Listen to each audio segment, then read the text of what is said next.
Glad to see you again. It's Thursday. It's the 30th, so happy to talk to you all. I'm still at home, still in quarantine. We're hearing a lot of noise about people in different states saying that they're opening up soon, and that's not a lot happening in California right now, I can tell you. But I'm here in LA and it's overcast outside. Looks like it's a kind of a damp and chilly day in sunny California. But Robin and I are still in quarantine and, getting along fine, but anxious to get back out there like everybody else. However, um, as we get deeper and deeper into this and we get more and more antsy, this is a time that we need to remember the decision that we made to go into quarantine to begin with. You personally, why you decided to go into it. The fact that emotionally it might be getting harder right now doesn't make it any less necessary. And I've been getting tons and tons and tons of emails about people saying, my gosh, I've had enough of this. I'm done. I saw a survey just recently that said if this went on for another 5 months, as some of the people had predicted that we were going to go through the summer with this, it said 100% of the people said they would snap. Fortunately, I don't think that's going to happen, but I have been saying that obviously this takes a toll. I know it takes a toll. So I'm really encouraging you to be really focused on your mental hygiene. And I talk about it as mental hygiene because I really do think about it as hygiene. You get up every morning, you brush your teeth, you take a shower, you brush or comb your hair. Well, some of us do.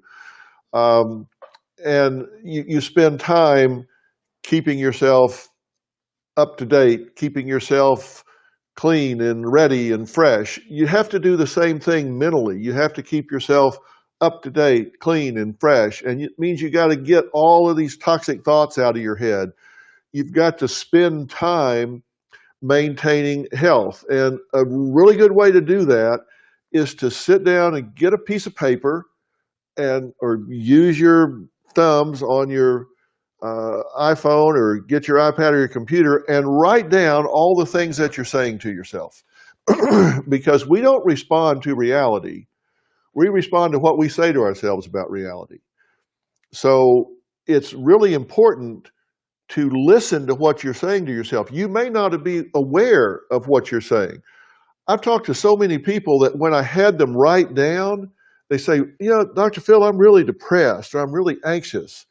And I say, well, okay, let's talk about that. Why are you that way? They say, I don't know. It's just kind of creeped up on me. I don't know why I'm down or why I'm anxious.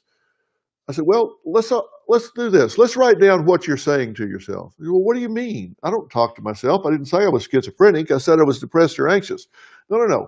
We all talk to ourselves. It's internal dialogue. That's how we know what's happening in the world. We say, oh, there's my friend. Hi.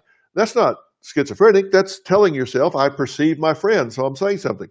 We all talk to ourselves. So I get people to say, all right, write down, turn your ear inward, listen to what you're saying to yourself, and write down what that is. Now, why do you need to write it down? Why is it not enough to just say, okay, I'll think about it while I'm sitting out on the porch? No. You have to write it down so you get some distance from it, some objectivity. You can look at it and say, okay, I said this to myself. After I ask people to do that, they go, oh my gosh, I don't ask myself why I'm stressed out. I don't ask myself why I'm anxious. I don't ask myself why I'm depressed. I'm asking myself, why not? If this is what I'm saying to myself, of course I feel this way. So what I want you to do is, if you're feeling that this is getting to you, if you're thinking, oh my God, life is over, I can't take this anymore, write those things down and then test them against rationality. Ask yourself 4 questions. Number 1, is this true and accurate based on fact, verifiable fact? Is what I'm saying true and accurate based on verifiable fact?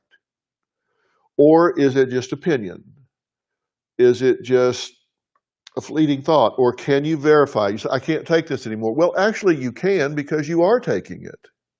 So that would not be a true statement to say, I can't take this anymore. You are taking it. So the truth is you're underestimating your ability because you are taking it. Number two, you need to ask yourself, is what you're saying in your best interest? Does that statement pass that test? Is it in your best interest to be telling yourself that? And if it's not in your best interest, in that it doesn't keep you calm, it doesn't keep you stable emotionally, then you got to say, well, why am I telling myself that? Why would I be sabotaging myself? Then third, you have to ask yourself, does this get me closer to what I want in my life? Does this get me closer to my goals? And if it doesn't, if you say, I can't take this anymore, doesn't get you closer to being mentally and emotionally healthy and stable and ready to get back to your life when the time is right, then you should reject that statement. And then the fourth criteria is, does it protect and prolong your life?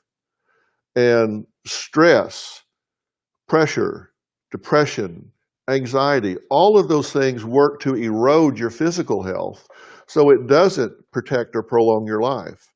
So if you said something as simple as, I can't take this anymore, it would be untrue, it would not be in your best interest, it doesn't get you closer to your goal, and it doesn't protect or prolong your life. So that would be a statement that would not be rational. You need to hit the eject button, hit the delete button, and get that out and generate something that does meet those four criteria.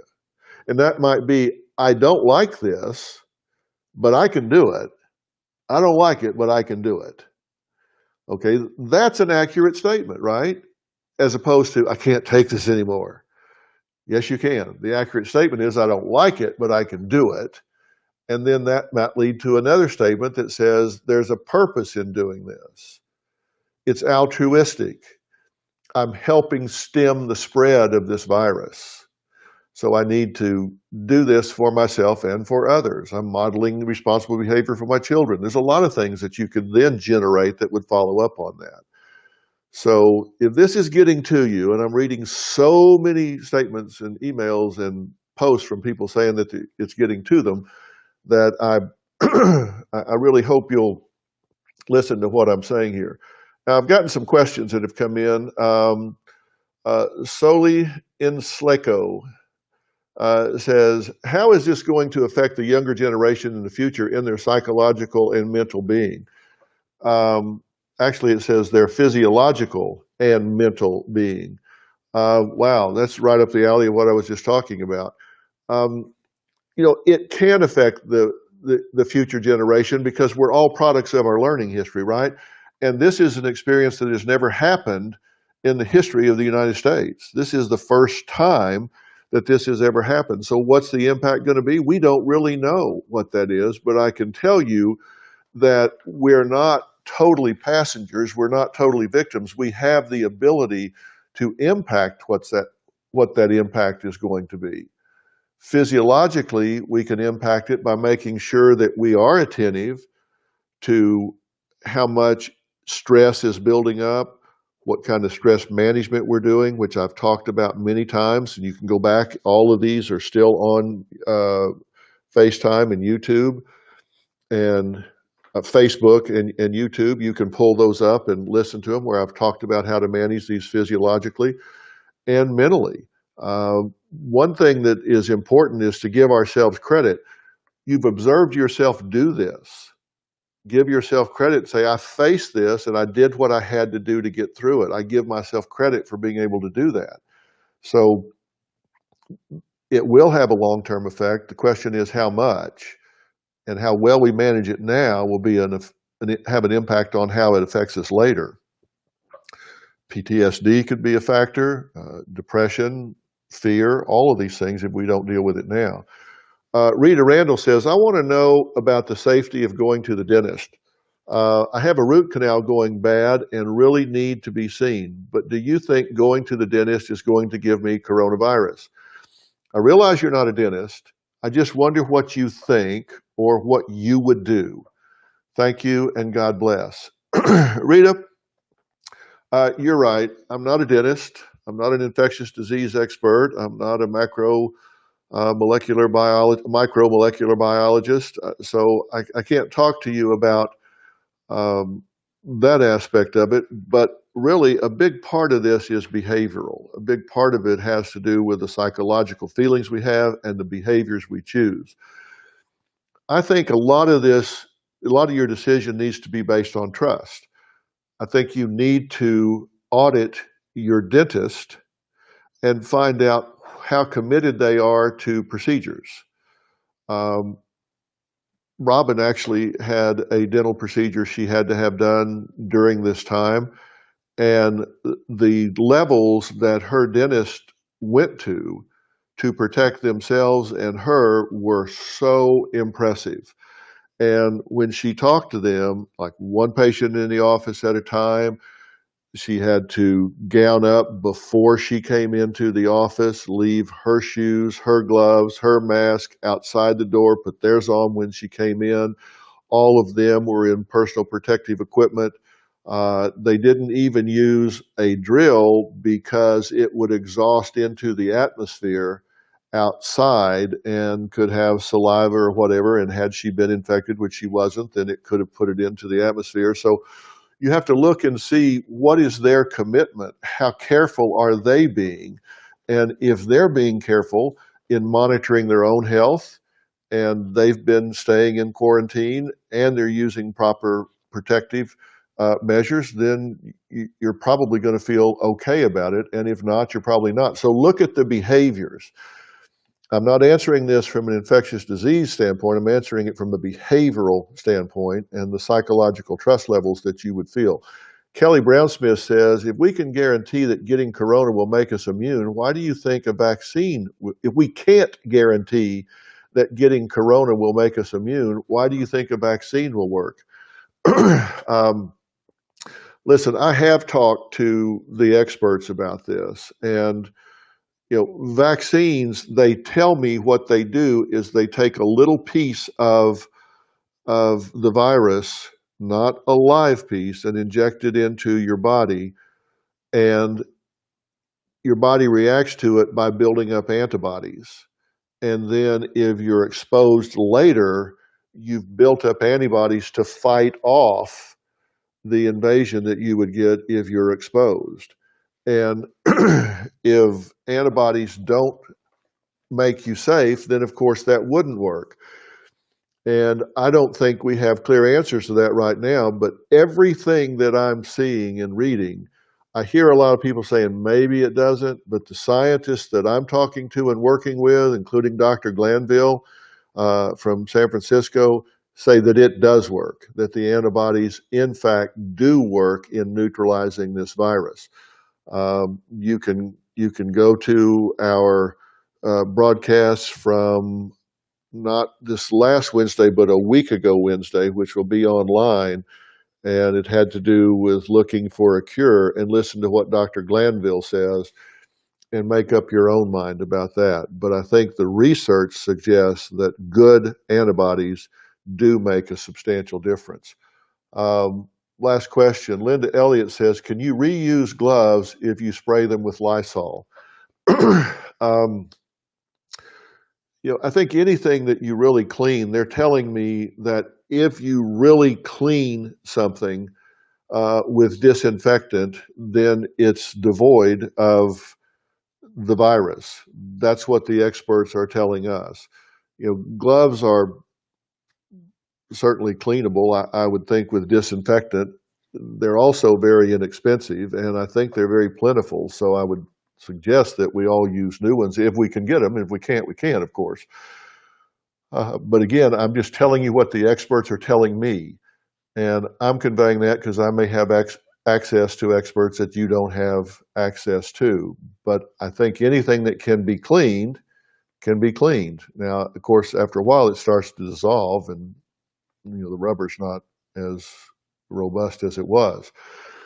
Now, one of the big issues that I've gotten a question about, and today, the Dr. Phil today, the entire broadcast is about a blended family. And when you're in quarantine, you're on top of each other anyway. And when you have a blended family that's on top of each other anyway, now you start to get extra pressure, and we're talking about that. So even if you're not a blended family, if you're feeling pretty crowded, if you're feeling like, wow, this togetherness isn't all it's cracked up to be after a while, this is a good time to watch what we're talking about today. And there's a special problem today in that one member of the family is not taking this seriously. They're not taking this pandemic seriously. They think they're bulletproof and they can do whatever they want to do without any worries about it. And so we deal with how to handle different approaches to this. And you're going to hear how that gets talked about and how that gets resolved. I think you're going to find this very interesting in terms of how to coexist when everybody's locked up together and how to deal with differences in the way a problem is looked at and solved, in this case, the pandemic. This is a very layered situation and a very interesting family. I think you're going to find some things in this program that you can use in your own family. So tune in today. And I can tell you that for the rest of May, throughout May, you're going to be seeing primarily stage shows that were shot before the pandemic, before we got shut out of our stage. And let me tell you why we're doing that. I've done probably 25 or 30 shows about coronavirus. And I've said what I've had to say. I've let you know how strongly I feel about you needing to take care of yourself mentally and emotionally, and how I think this can create problems in the long run if we don't do that. You've heard that. I'm going to be talking about it some on these morning sessions that I'm having. I think it's time that we get the refreshing perspective of life other than quarantine, other than pandemic, getting to some content that's not 24/7 pandemic, some normal family issues, some normal family challenges, some very entertaining situations. Some things that have made you Dr. Phil fans and followers for all of these years. So you're going to see us back on stage with all the energy and fanfare. Just know we're not violating quarantine. These were shot before, and they were saved for the month of May, which is a very important month for advertisers. So we saved some of our best shows for May. So we got some great stuff coming, and that's what you're going to see throughout the month of May. So tell all your friends you want to break from the quarantine, you want to break from coronavirus. Dr. Phil every day is going to be bringing you shows that we shot right before the pandemic from the stage. All right, got to run today. We'll see you soon. Be safe. And if you're starting to head out, because your state is beginning to lighten up on some of these rules and regulations, use common sense. Be safe. Take care of yourself. Let's not just run out there amok. Let's be commonsensical. Let's be safe. Respect our health and that of others. I'll be talking to you very soon. So long.